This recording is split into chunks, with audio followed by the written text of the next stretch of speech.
Thank you, Mr. Vasan, for your introduction.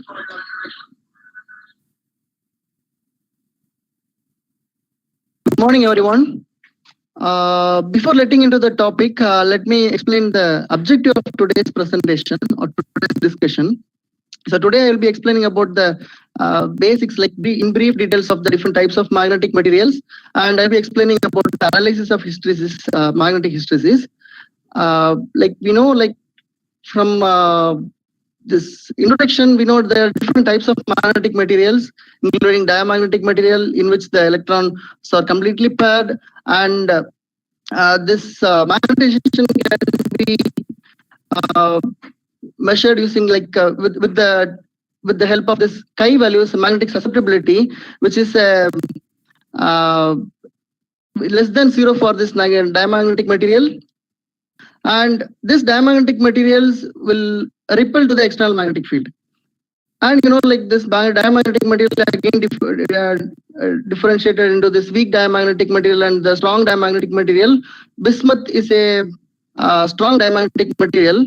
This diamagnetic material was discovered in 17th century, late 17th century. They observed that like the diamagnetic materials are getting repelled. This bismuth materials are getting repelled by this external magnetic field. So that's how they have discovered this diamagnetic material.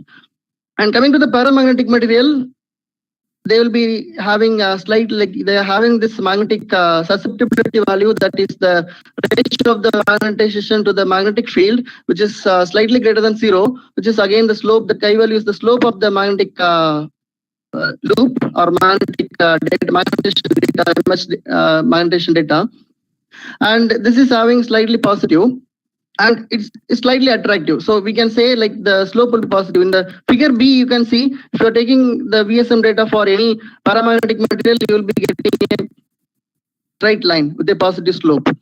And unlike this diamagnetic and paramagnetic material, we have ferromagnetic material, which is having the internal molecular field, which is of the order of few thousands of Tesla. It's so strong, it is thousands of times more stronger than the Earth magnetic field. Normally, our Earth magnetic field will be in the range of 53 microtesla, but this internal molecular field is in the range of thousands of Tesla.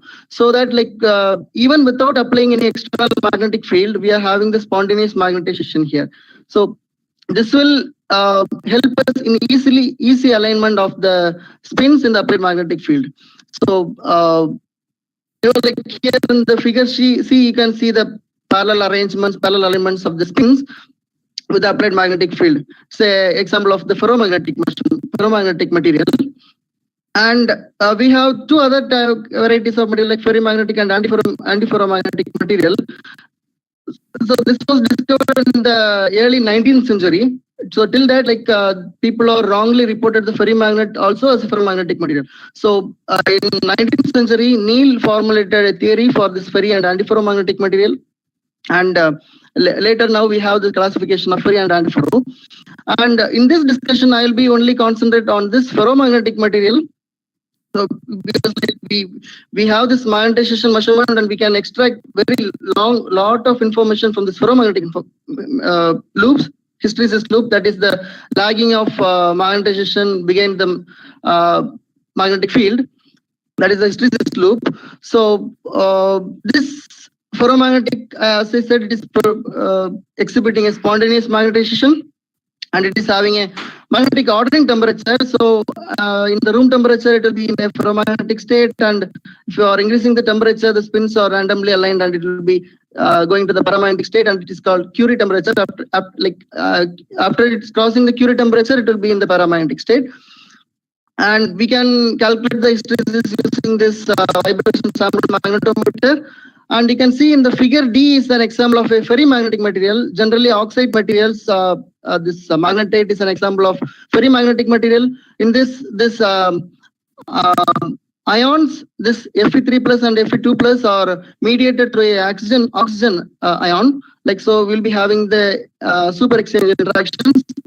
So, and there will be opposite spin of unequal magnetic moment, so we'll be having a net magnetic moment. In the case of diamond paramagnetic material, we'll be having zero magnetic moment at zero applied field. Like in the without field, we will be having zero magnetic moment. We will not have any magnetic moment without the applied magnetic field. But in the case of ferromagnetic and ferrimagnetic material, even without applied magnetic field, we'll be having a spontaneous magnetization. That is the key point of this ferro and ferrimagnetic material. And here you can see in the diamagnetic material, in the figure A, you can see a slope which is negative. So if you are measuring the magnetization loop, if you are having a negative slope, then we can say it is a diamagnetic material, and a positive slope, we can say it is a paramagnetic material.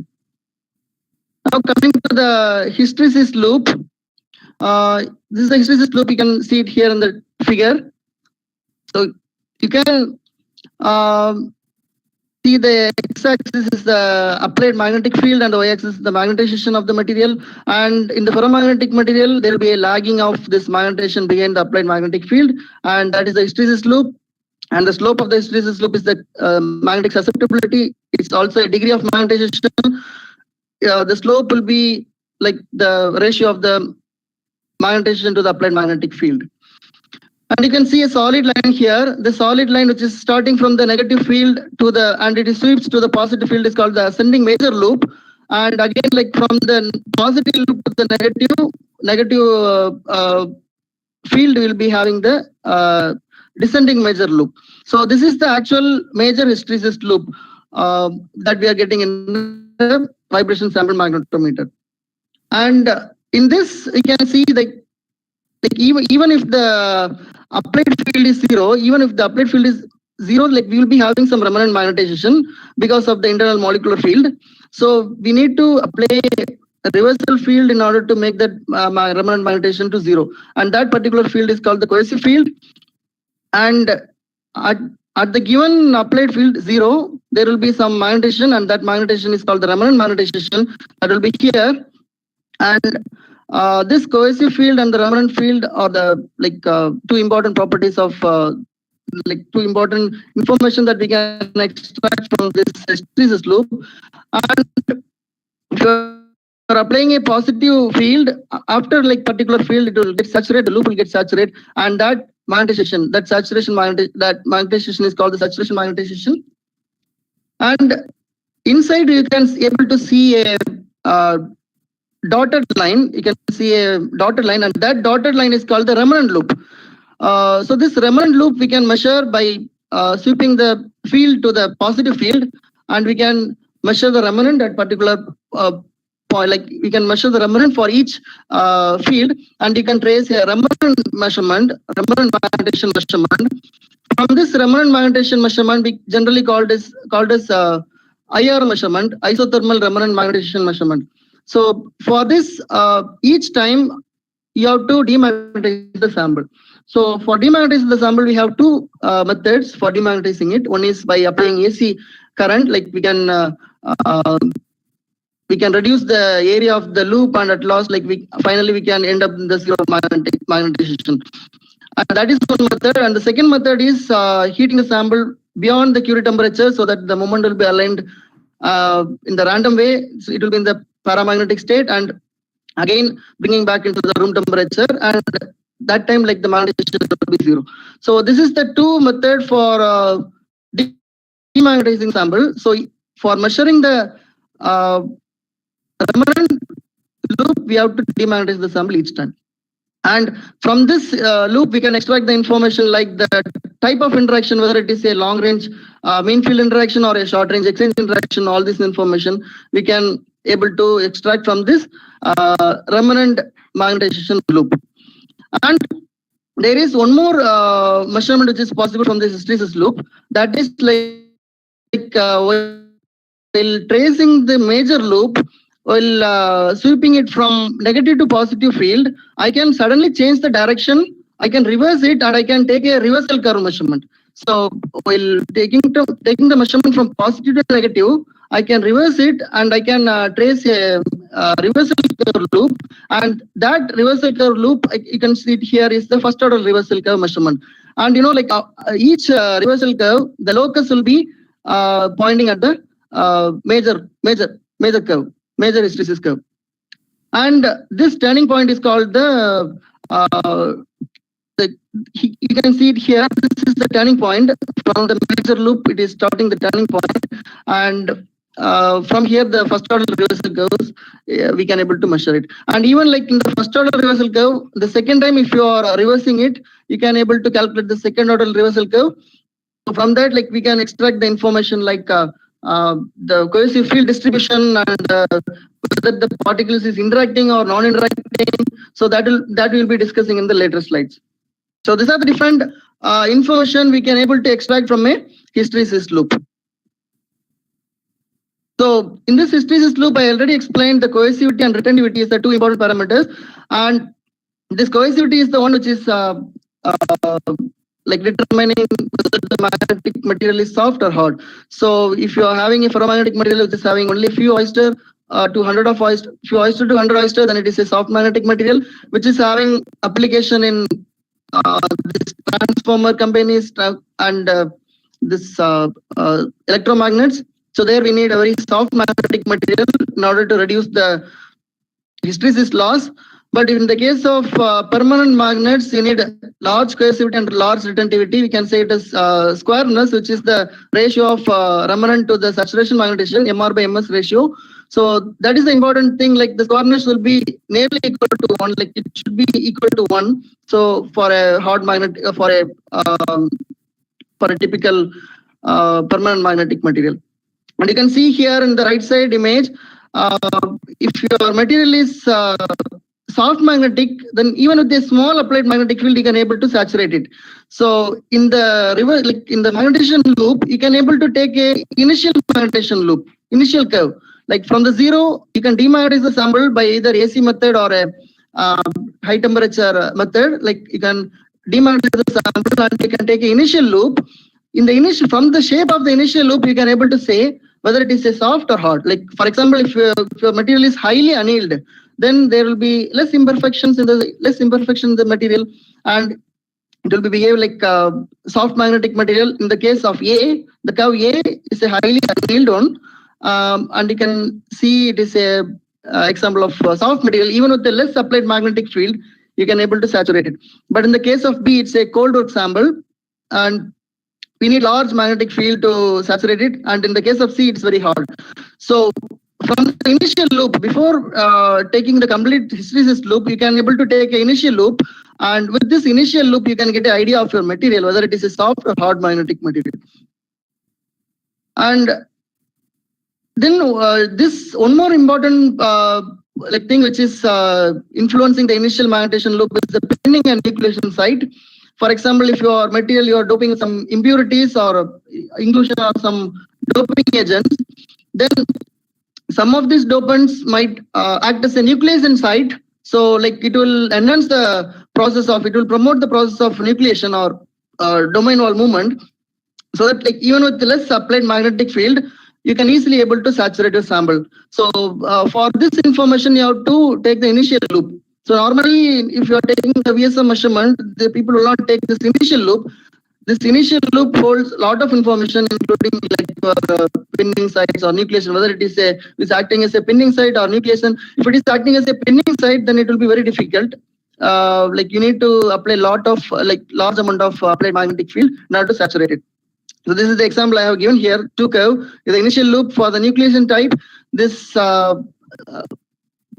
This inclusion or the impurities will act as a nucleating site, so that like easily you can able to saturate your sample. But in the case of pinning type, it will be very difficult.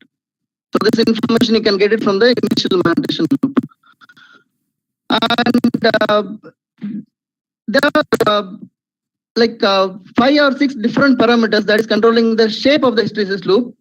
And that are the anisotropy. There are different types of anisotropy, including the magnetocrystalline anisotropy, shape, stress anisotropy, and magnetic field induced anisotropy and exchange anisotropy. In this magnetocrystalline anisotropy is the intrinsic property or intrinsic behavior of a material. For example, here you can see the FCC crystal lattice structure here of a nickel, and you can see like it is a direction dependent property. If you are applying the magnetic field in 111 plane, you can easily magnetize your sample. Like you can, if the less applied field, you can able to magnetize it easily. But in the case of 100 plane, it is little difficult. So this is this is applicable only for the single crystal and the thin film samples. In the powder sample, we cannot say collective behavior, so we will not able to distinguish the hard axis and the soft axis. Only in the case of crystals and the thin films, we can we have the z-axis adjustment. We can rotate the sample and we can calculate the easy axis and hard axis. So like for that, we need to calculate the initial loop. From the initial loop, we can shape of the initial loop can be giving this information. And we have this shape anisotropy, and like here I have given the image of iron cobalt cube and the iron cobalt flower. So the shape of this nanoparticles will again influence the cohesivity of the material, ferromagnetic material. It's mainly because of the shape anisotropy, because like this magnetocrystalline anisotropy will be very minimum in the case of iron cobalt, which is a soft magnetic material. So the dominant one is the magnetocrystalline anisotropy. If it is less, then we can able to see the other things like shape anisotropy and the stress anisotropy. So here in the iron cobalt case, this magnetocrystalline anisotropy is less because of its soft magnetic nature. So we can able to see the clearly able to see the shape anisotropy effect. In the normal bulk iron cobalt, the cohesivity will be in the range of 10 to 50 oyster. But in the case of cube, this is the iron cobalt cube, we can able to see the cohesivity is 148 oyster. But in the case of flower, because of the shape, we can enhance the cohesivity to 440 oyster. So this is mainly because of the shape effect. And again, in this flower case, we have one more anisotropy, which is the interfacial anisotropy, which is coming into picture because of more number of this gaps, intermetallic gaps. And we have stress anisotropy. So if this magnetocrystalline anisotropy and the shape anisotropy is not much, then we can able to study the stress anisotropy. Like if you want to study this type of anisotropies, then you have to choose the system in such a way that the magnetocrystalline anisotropy K will be minimum. For example, in the case of iron nickel, there is one particular composition at which the magnetocrystalline anisotropy is 0. So if you want to study the shape anisotropy and stress anisotropy, or the field induced magnetic anisotropy, then you have to choose that particular composition. And that case, like this case, magnetocrystalline anisotropy is totally eliminated, and you can able to see the clear effect of the shape and stress. And here I already explained this in the single crystal and thin films, you can able to calculate the easy axis and hard axis with the help of this z-axis rotation. And now coming to the stress and deformation effect in the pure iron itself. If you're taking a pure iron, and if you are growing it in a highly deformed way, the shape of the hysteresis loop is different. And if you are annealed it, and if you are having less deformation, then the shape of the cohesivity will be less. You can see it here. So from this, you can clearly say the stress induced in the sample or the deformation induced in the sample will again affect the hysteresis loop. So if you are looking at the hysteresis loop, you should be in a position like the sample conditions, so that like you can able to say this is this because of stress or because of the structural deformation.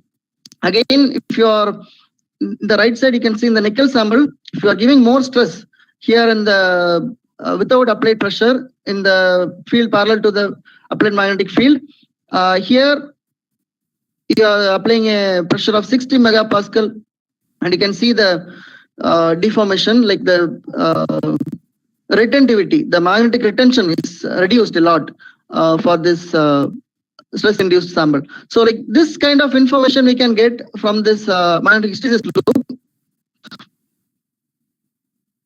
And there is one more interesting thing in the cohesivity we can see is the shape dependent or size dependent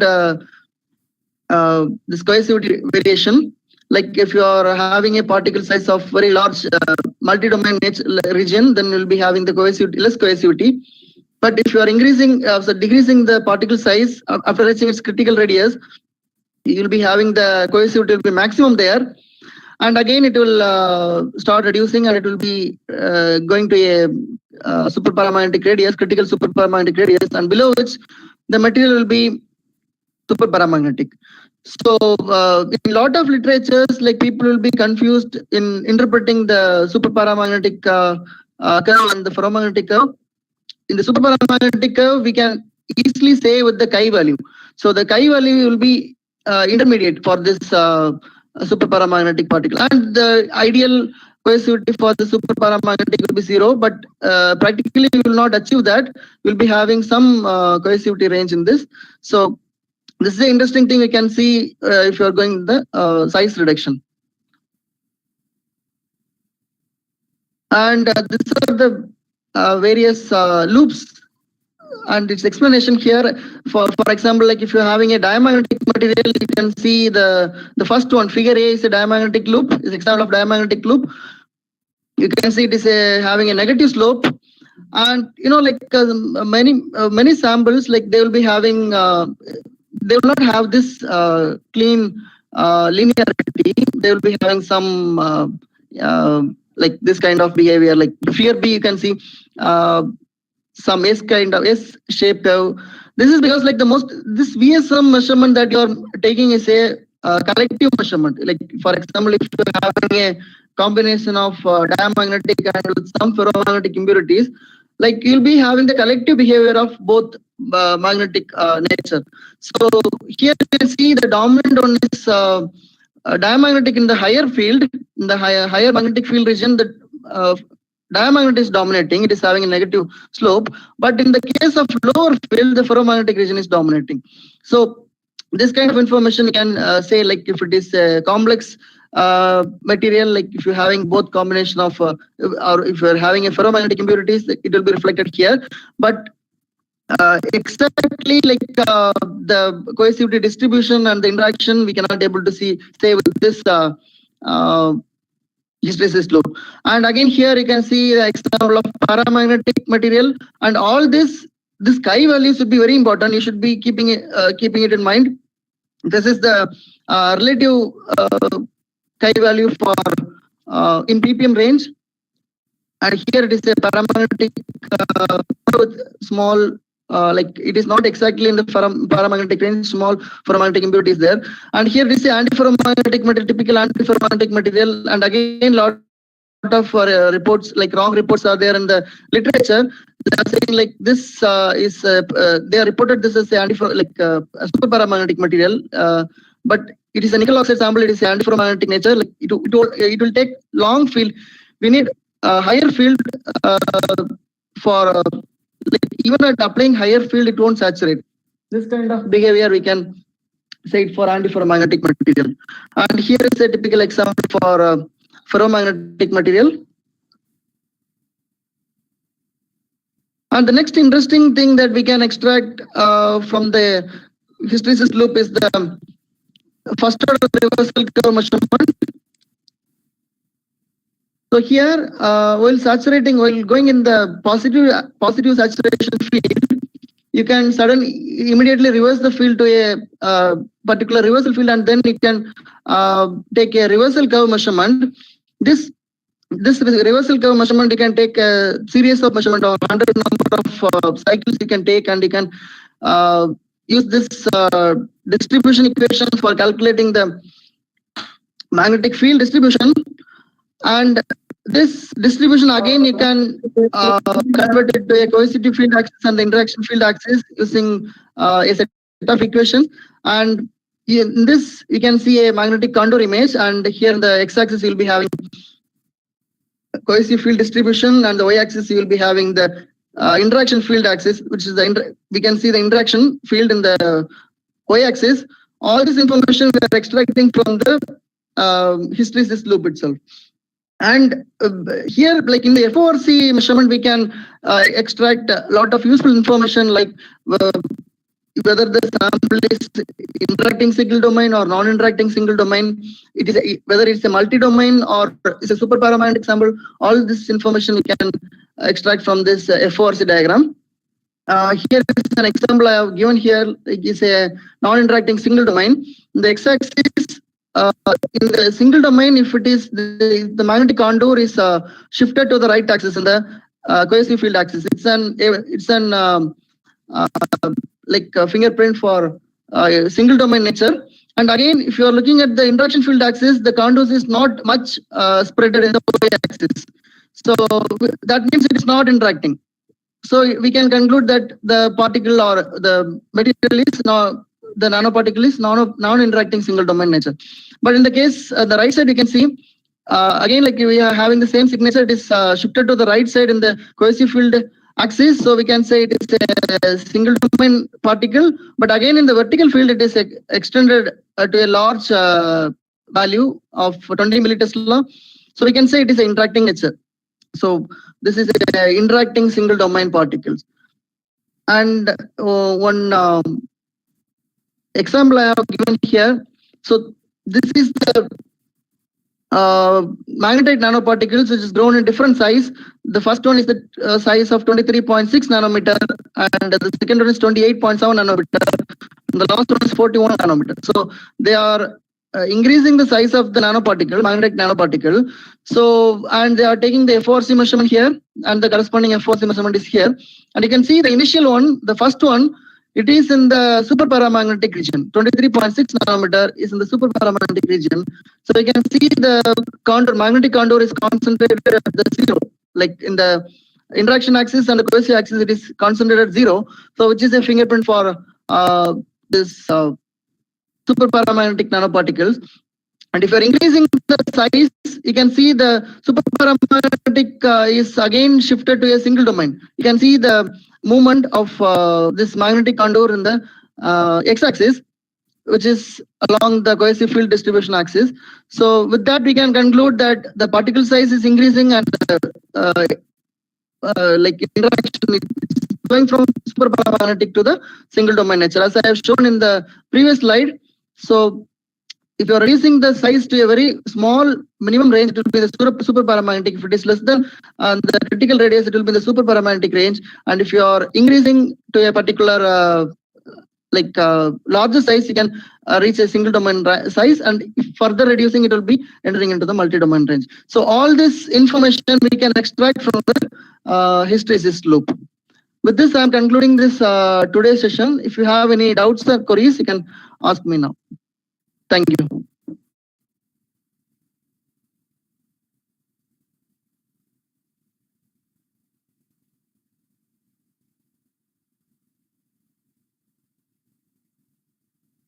Thank you, Jacob, for the wonderful talk. So before we move on to the question and answer session, there is an important announcement for all the participants. If any of the participants wants to do an VSM measurements or TEM measurements, you can always contact Mr. Jacob, because he is an expert in measuring as well as analysis in this. So with this note, if the participants have any question, either you can type it out in the chat box, or you can unmute your mic, activate the microphone, and then ask the question.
Hello, Jacob.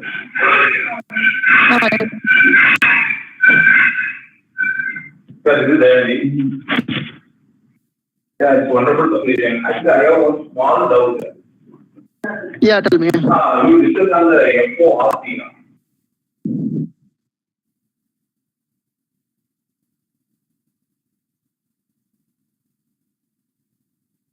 now. Sorry, you are not audible.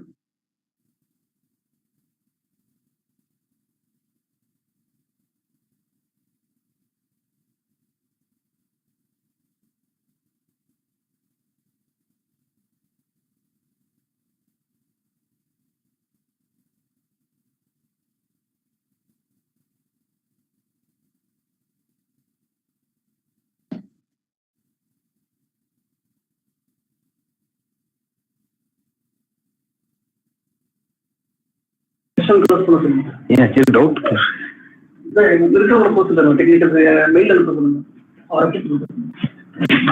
Session close பண்ண சொல்றேன், அப்புறமா mail இருக்கு.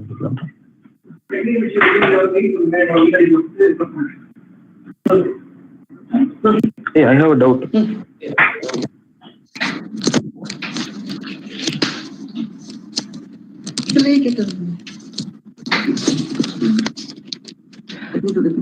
So in case of no further questions, I thank all participants for their valuable time. If you have any question, you can contact Jacob with the given email ID. And then if you have any feedback or if you have any further queries regarding this webinar, you can always contact DSR at the researchupdates@gmail.com, or you can WhatsApp at the given number. Thank you all for joining the session. Thank you.